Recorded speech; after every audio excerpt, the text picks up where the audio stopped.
What is shaking, you guys? Welcome back to the Let's Go Win podcast. You are in for a treat today because we have an amazing woman on tonight, and she is bringing nothing but fire and amazing things that she has done. Victoria Pelletier is a 20-year corporate executive and board director and currently a managing director at Accenture.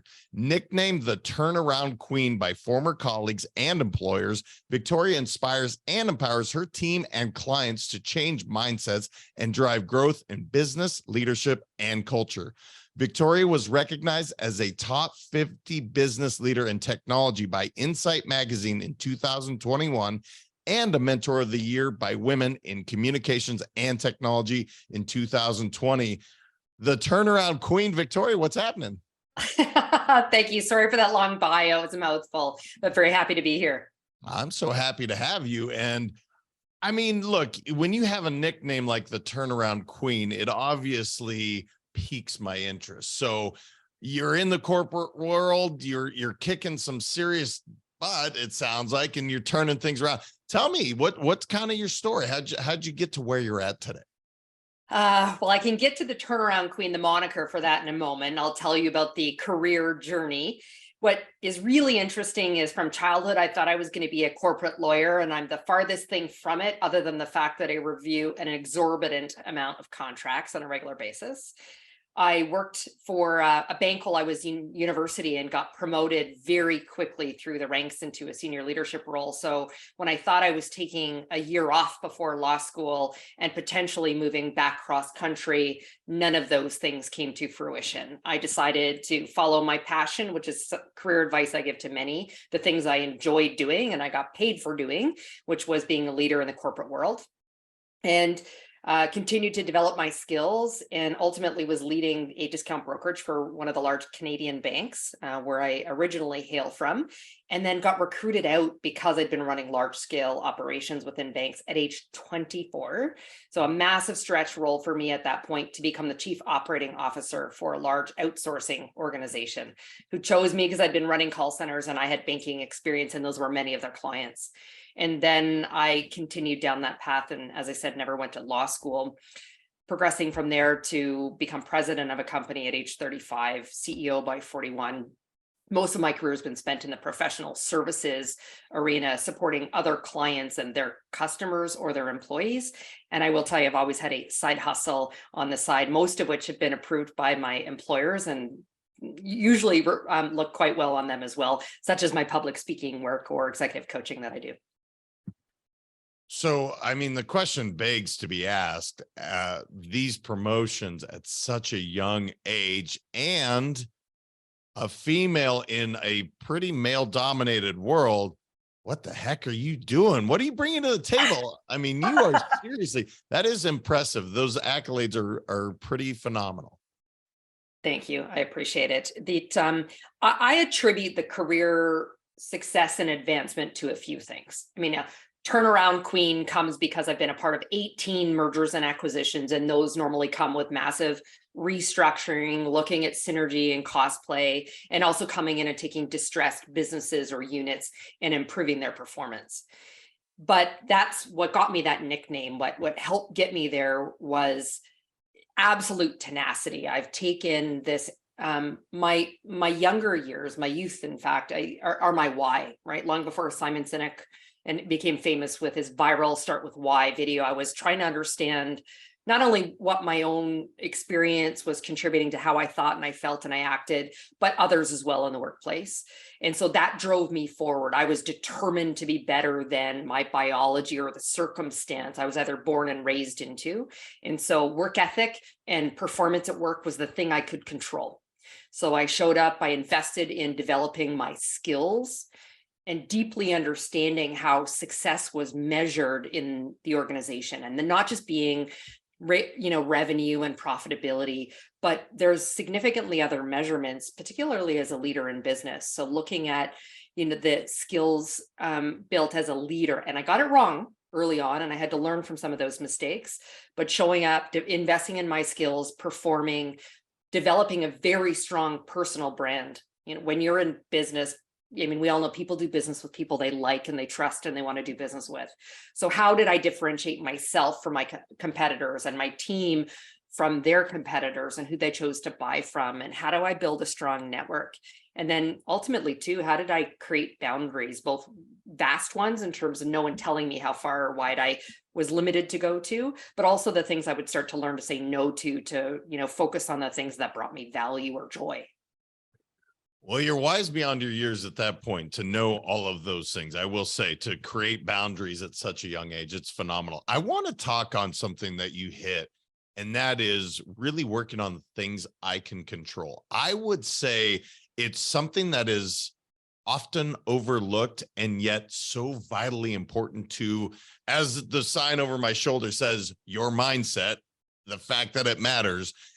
It's such a simple idea, yet so profound. Talk to me about really focusing on the things you can control. What does that look like? Let's shed some light, because I want people to hear this message, because I think it's really, really impactful.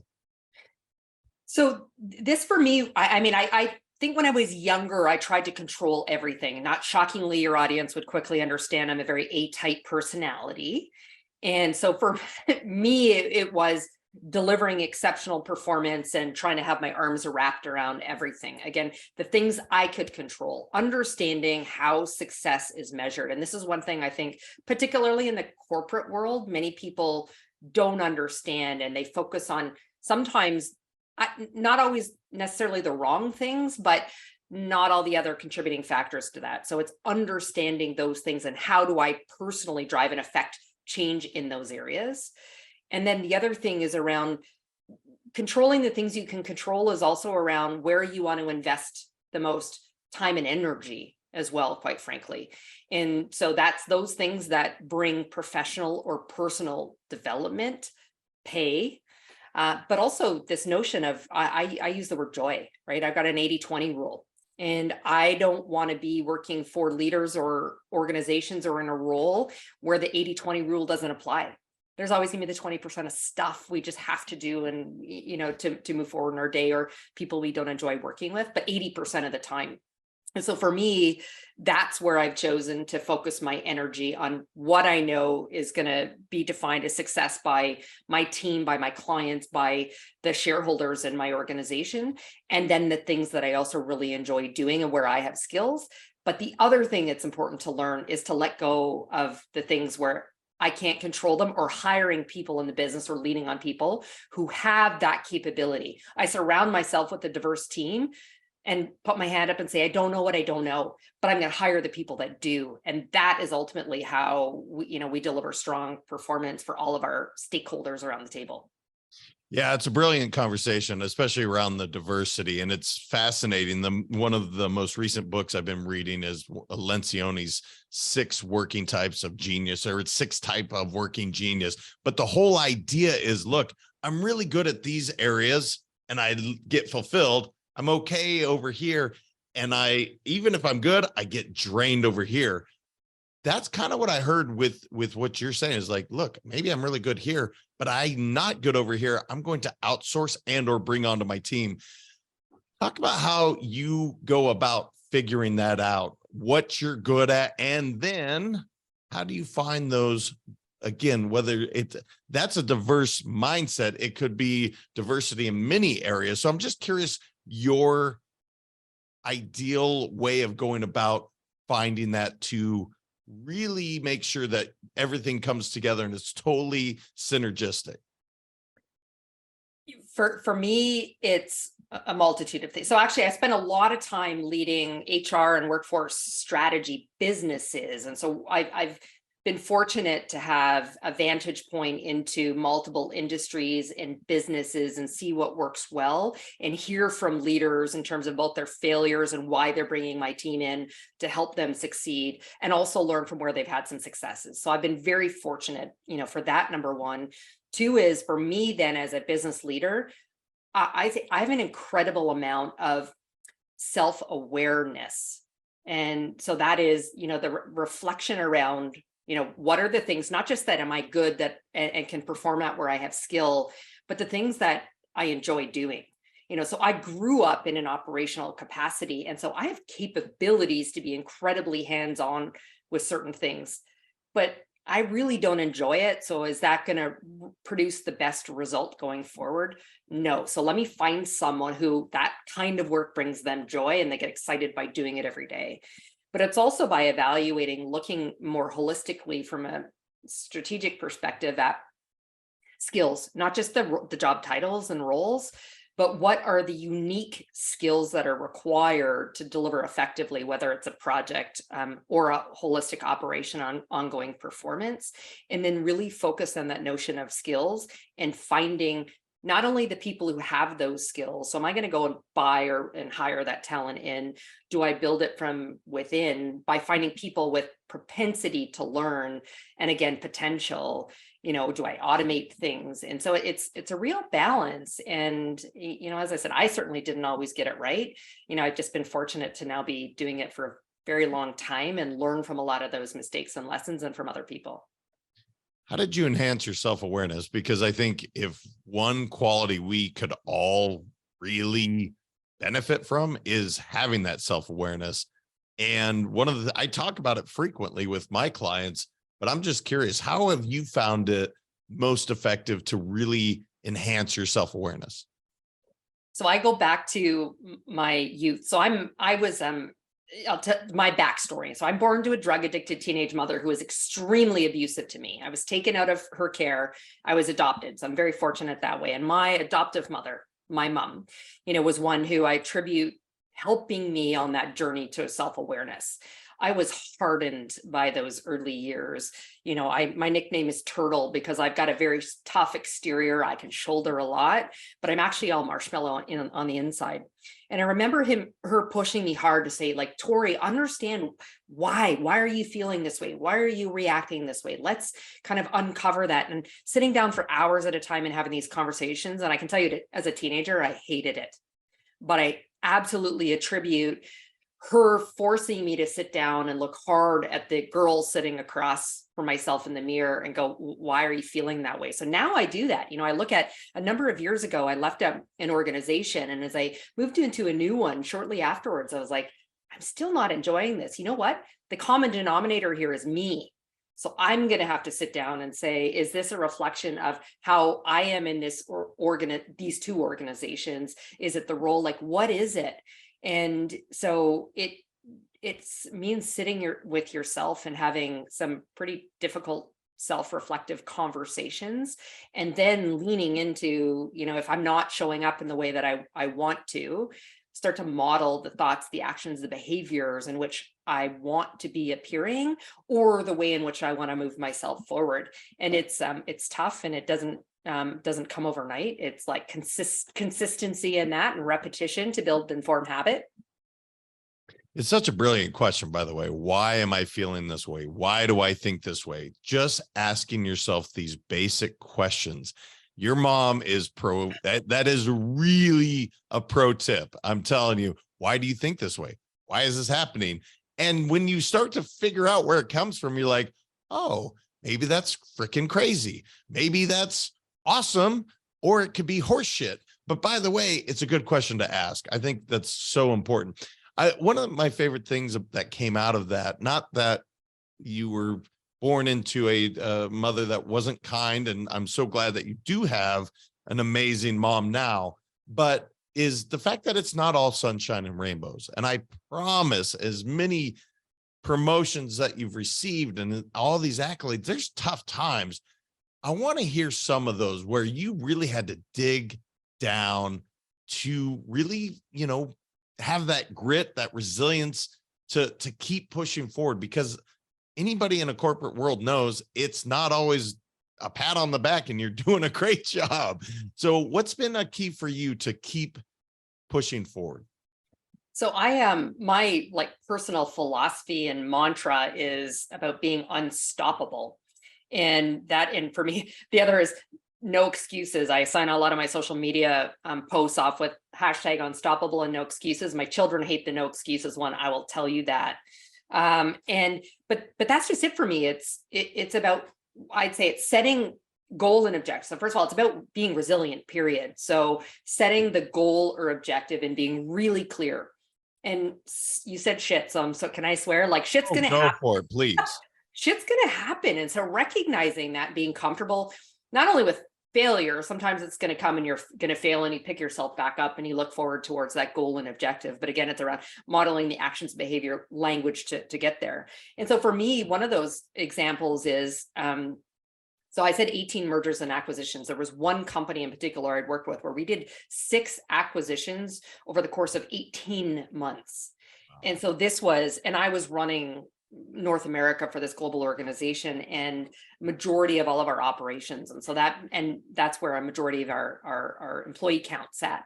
And so I had to go through very, very difficult restructuring. And every time that happens, companies are expecting cost savings and benefit when this happens by bringing the synergies that exist. And I had to go through a multitude of these exercises, and they were like one after another. And at some point, sadly for my employees, they felt like it was death by 1,000 cuts, and it was just a new transaction each time. It wasn't that we hadn't gone holistically through that exercise thoughtfully the first time. And, I learned that my nickname was the Iron Maiden. And that I wasn't sure if that should be a compliment or I should be insulted by it. But I think that goes a little bit back to that kind of turtle nickname that I have. And it was like, well, so I realized I was doing the right thing for the business, for our shareholders, and to the extent that I could, our employees, but they didn't see that soft inner side. They knew I would make tough decisions and I was acting upon it, but I don't think I was showing up in a way that and as a leader that I would want to follow into the proverbial fire. And so for me, and that was, some of that was being the only woman at the table and being afraid of rejection or being told I was, too soft if I showed any kind of emotion. And so instead I wore this mask and showed up every day. And so for me, that was a big lesson in terms of the need to be vulnerable, to be authentic, to start to share a little bit of my lived experience. And it was okay to talk about the sadness that I experienced despite having to make some really tough business decisions. Yeah, I think this is, and I can never understand because I'm not a woman, but in a where you frequently are the only person in that board room, I can't imagine, because again, corporate America is not exactly like, hey, be vulnerable. You go ahead and just show up as yourself. Although that's something I coach on, I'm so interested to see how you are able to show up as your authentic self and allowing yourself to just be you, because clearly you flourish when you are being yourself.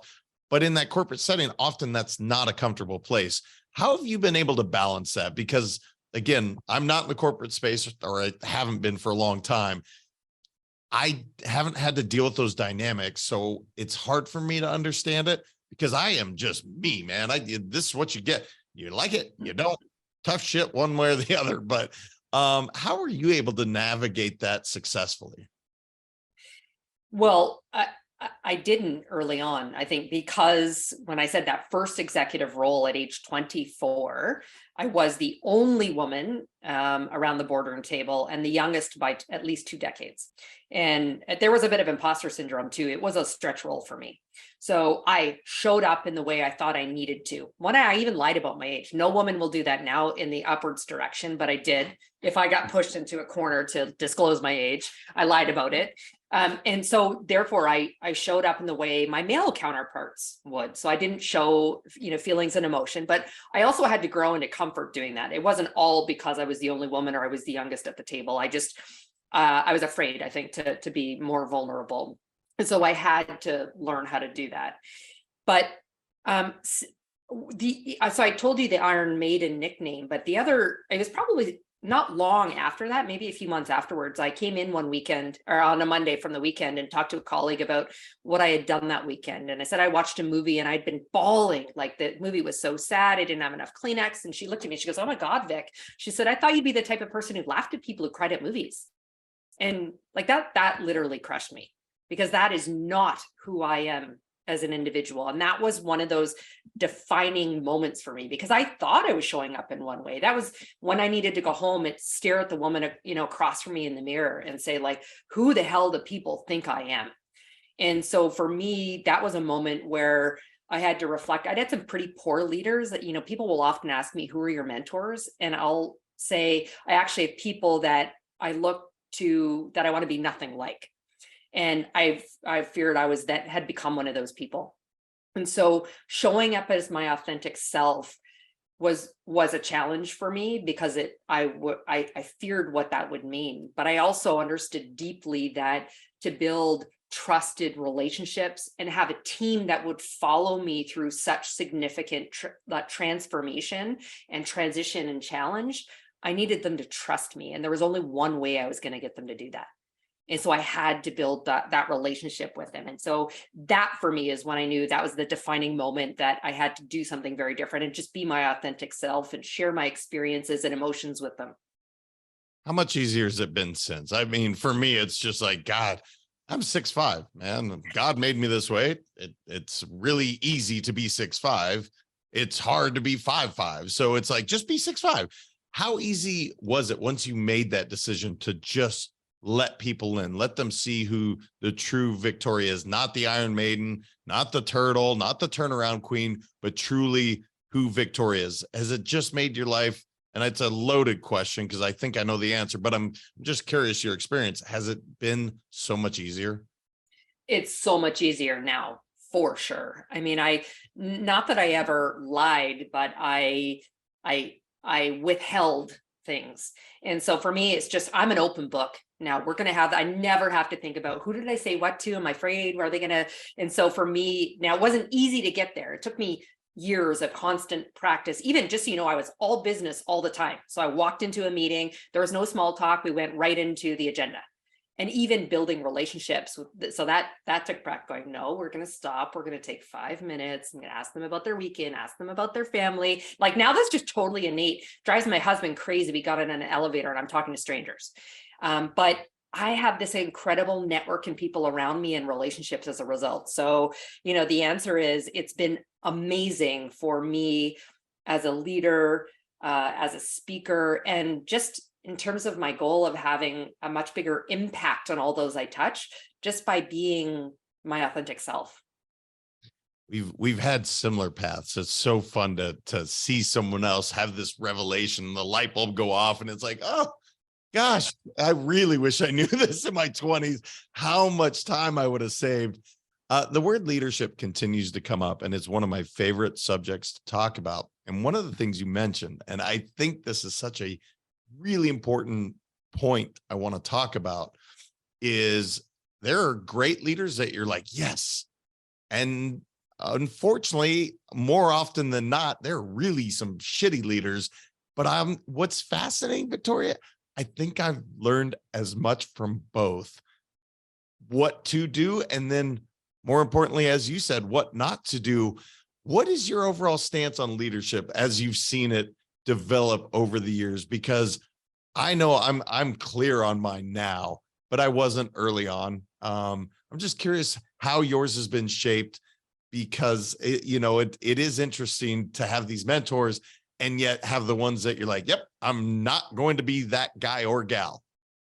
Yeah, no, you're right. And so, as I said, I've been probably more shaped by shitty leaders and determining not to be like them. Maybe not as many great ones that I've learned from, or the ones aspirationally I think, or I see in movies. And so for me, it's become an area I'm maniacally focused around. And so that means, yes, we are delivering. And this is where, I think for many people, they think there's this trade-off that has to happen between delivering excellence in business results and excellence in leadership and people skills. And there is no, in my opinion, there is no trade-off. In fact, a strong, employee that's engaged has higher performance and productivity than those that are disengaged in the workforce. And so we want that. And that means, having responsible, human-centric leadership behaviors and language. And so I've chosen to work for organizations and leaders, or left organizations, because they didn't demonstrate that. So I literally told one organization when I had resigned and they threw money and did whatever to get me to stay, that there was no amount of money or role they could offer me that would solve for their culture and leadership challenges. And would I stay for what they were throwing at me would make me a hypocrite. It is fascinating. It doesn't, and again, some people shake their head when you say this, but when it comes down to it, there's no amount of money. I just recently did this myself, where it's like, look, this culture is not, I can't grow here. In fact, I'm dying. I am literally, my relationships are getting affected. I think that is so important. I hope people hear that point. I'm fascinated by the word maniacally focused, because it is something that when I talk to top performers, it's in their vocabulary. Now, you're a mom, you have side hustle, you're doing this in the corporate world, time management. I'm just going to say that and say, go, Victoria. How are you able to do all of these things? So I have a saying, where there's conviction, there's capacity. And so I don't, and going back to my no excuses, I will not take excuses from people who say there's not enough time. If you have conviction, you will create the capacity. But that means there's a number of things you need to, do with that. So one is say no to things that don't bring you personal or professional joy or value, or you delegate or you outsource. And so learn how to get comfortable with that. For the parents out there, you need to learn, you're going to have, in my case, mom guilt. But I will not let anyone else put that guilt on me. I have my own. No one else. I worked the same day I gave birth to my youngest child. And that was my decision. I also don't want people making me feel bad for that. And so, I will often, talk about boundaries, and those being two ways, as expansive as you want them to be. So again, no one defining how far you're going to go, but then also narrowing them down. And there's also discipline that comes with that as well. So for me, I'm a fitness fanatic. I work out 6 days a week. And so for me, I block my calendar before. I'm in a North American job right now. So before 9 a.m. When I was in a global job, it was slightly different, because I don't want people booking me for early morning calls, because that might be my shower time when I'm just back from the gym. And pre-COVID, when I was always doing like networking lunches, or we're just getting back to that, I would always block my calendar to make time to invest in people and clients and getting out there and networking. And then the other thing I would say is there's a 9 to 5, and then there's your 5 to 9. And so for people who are thinking, there's your day job. We all know it's not really 9 to 5, but there's what you're being paid to do and how you choose to do that. I have this philosophy: there are no schedules, there's just deliverables. So even pre-COVID and in a remote environment, you didn't need to ask me for permission to leave early to take a parent to a doctor's appointment or go to a child's soccer game. As long as we met our deliverables to our clients and to one another, then I didn't really care if you left early and you got back online later to do that. And then, well, no, let me stop there and see if you have questions on that. Well, I love it. Immediately, Daniel Pink comes to mind with results only work environment. It's like, yeah, who gives a shit how much you work? What did you get done? If you can do it in 2 hours in a week, I am so happy for you. You don't have to be here 40. That's so antiquated. I love that. My other question, it's a follow-up, if you will. I'm all about the no excuses. Victim doesn't play in this world, because look, we all have a woe is me story. How do you navigate those waters? Because personally, when you have that rule or that standard, that can be challenging, right? And those are boundaries that I'm sure you've set, where, look, I love you, but being a victim just doesn't play here. Or the no excuses. Talk to me how you kind of been able to help those that you surround yourself with understand that I'm not being a jerk. I'm lifting you up. I want you to thrive. I want you to be your best self. Well, so going back to, the ability to, be vulnerable. And so my conversation with people, like, it's okay to feel an emotion, anger, sadness, whatever, when the situation, the challenge comes upon us. But you have a finite period of time to sit and wallow in that emotion or be angry, whatever it is. And then we need to move forward. And so I spent a lot of time doing career coaching and mentoring with people. And so around, right role, right organization, right leader, what are your long-term goals and objectives? And when we hear a lot about environment and it's wrong, and so I'm about change and control the things you can control. So take those steps and actions forward, and it doesn't bring about change, then you can either stop bitching about it if you're going to stay in that situation, or you're taking action and change for yourself to move forward. And so you have choice in the matter. But if you're going to stay in that situation and not do anything about it, or you've been unable to, move forward due to things that are not within your control, then again, you stop bitching about it. You don't complain about it. It really isn't an issue for you.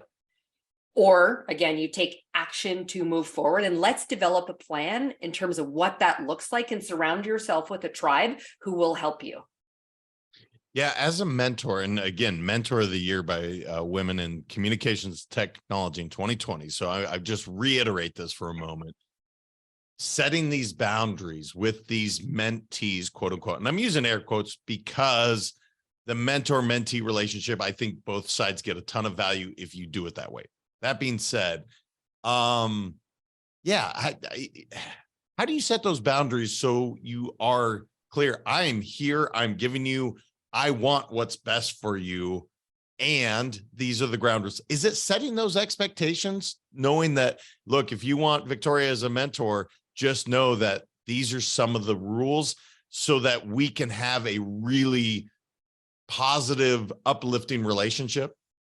100%. So in fact, I have a lot of people who approach me and ask me to be their coach. And I'm like, well, first let's sit and have a conversation. And you need to understand some certain things about me, and my style and my expectations in terms of what coaching is going to look like. Everything from preparedness on their part to coming into those sessions with me, to being vulnerable and recognizing I'm going to ask some uncomfortable questions, but I expect an answer, maybe not immediately because they might not have it, but to get to that deeper place. And also that I'm going to be radically candid.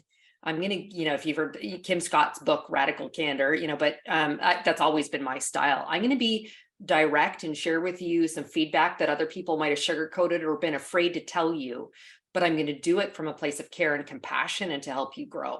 And that's going to be hard sometimes to hear. Yeah, that's true love, isn't it? I mean, love, one of my companies, I had love as a one of our main values.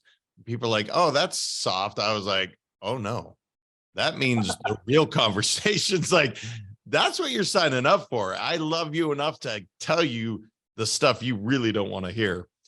I want to go back to the side hustle for a moment.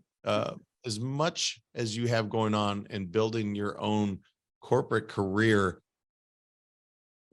how do you find the energy? Maybe that's what is also filling your bucket by doing the side hustle. What you've made that comment that this is just something that I've always done, and had it approved from the folks that I'm working with, like, hey, this is a big part of who Victoria is. Right. Yeah. So that's another part of the 9 to 5, 5 to 9. So, if you have things that passion projects and you want to get involved in, or maybe it's your business idea that takes time to germinate and grow to actually bring you money, then finding the time to do that. So for me, it is a part of me as a whole person. So whether that was, one of my, I used to be an actor in my youth. I ended up buying the casting agency that represented me and ran that until I got relocated. I liked natural Bath and Body Works products, so I started making it on the side, but you don't make a single bar of soap, right? You make 10 at a time. And so that became a business until I grew it and scaled it, and couldn't do that along with my corporate job, and sold it to buying other businesses. And so those have been, passion projects for me. And I've had a big conversation with in the past. One of the things I do some coaching around is personal brand. And that's more than your eminence, the subject matter expertise or the industry for which you've got the greatest depth and experience in. Again, talking about being our whole selves, authentic selves. It's all of the things, my personal passion and interests. So for me, when I joined Accenture, I said, I am a professional public speaker. I'm always going to be really mindful about speaking for clients or at events where we're a sponsor. I will obviously never collect a fee for that, but standing in front of audiences and seeing them engage with what I'm sharing with them brings me joy. So I don't want you to tell me no. And that was just something I negotiated when I joined, which not every Accenture executive has the benefit of. Yeah, actually, it's a really valid point for anybody ever looking at a career move. These are it's Victoria's non-negotiables. Like, hey, I would love to be a part of your group. However, I am doing this because it fills my bucket. And I don't think people realize everything is negotiable if it's important to you. And I think that's such a great point. I have to ask you on books because you've thrown a couple out. You're clearly well read. I love books and talking about them. That's just one of my favorites. What have been 3 or so of your just really impactful books for you that have shaped the way you see the world today? So I'm a big fan of Simon Sinek, and one of the ones that I really love is around the infinite game, because I see the challenge and struggle in business with people thinking with that very finite mindset. So I love that one. I'm a big fan of Malcolm Gladwell as well, and so many I can't even say which one is my favorite. So all of those. And just trying to think. I'm looking up to see my bookshelf. Well, actually, there's one I usually recommend to people, and it's funny. I've got a bit of a love-hate relationship with it. Never Eat Alone by Keith Ferrazzi. And so he's a shameless self-promoting consultant in his book. And so you put that to the side and just focus on the pieces he talks about as it relates to what I refer to as strategic intentionality and how we choose to network. And I guess the bridge off of that is, if the challenger sale and challenger customer. So apply that kind of Never Eat Alone into how we look at, particularly in the B2B world. So those are some of the ones I love the most. Yeah, that's actually a really good point, because look, sometimes the messenger, you just want to wring their neck and you're like, oh, I don't like you at all. But the content's so good. I have several, I won't say them on air, but where I'm like, oh man, I just really, you want to take a shower after I meet you. However, you really write some good stuff. What don't I know enough to ask you, Victoria, where I missed the boat on something where you're like, JM, come on, man, we got to share this with the audience. Just open forum, anything that's on your mind that you really want to make sure we give to the audience. Well, you asked me a lot across the spectrum. I get the one thing I would probably add, we touched just a tiny bit on this diversity element.